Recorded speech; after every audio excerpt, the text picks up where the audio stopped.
Mr. Tull, you have a number of charges. First, you have a violation of domestic violence injunction.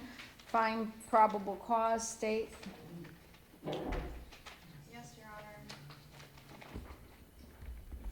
Mr. Tull does have 3 aggravated assaults with weapons that were dropped this year, as well as a domestic battery in 2019 that was dropped with a different victim, and a domestic battery from 2014 that was dismissed, as well as several burglaries, robberies, carrying concealed, and a domestic battery in 2003 that was dropped.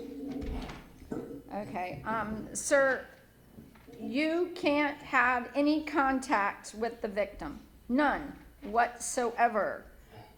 I'm signing another order that says that, but this injunction says it also. It was served on you. I'm setting bond at $2,500. No contact.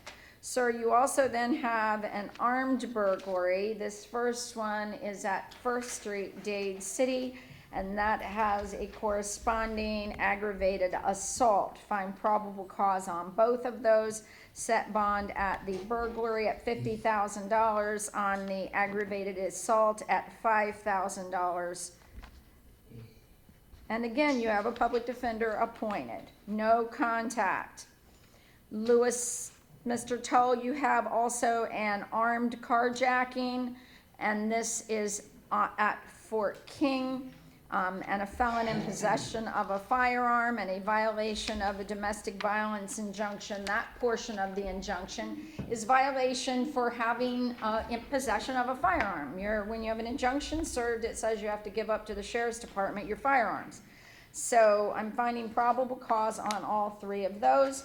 Your bonds in that are $150,000, $10,000, and on the violation of domestic violence injunction, I'm making it $10,000. No contact with the victims in that.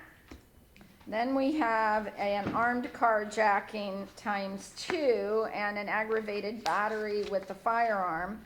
Find probable cause on all of that. Bonds are $150,000, $150,000, and $10,000, and those bonds will remain. No contact. Then you have an attempted murder.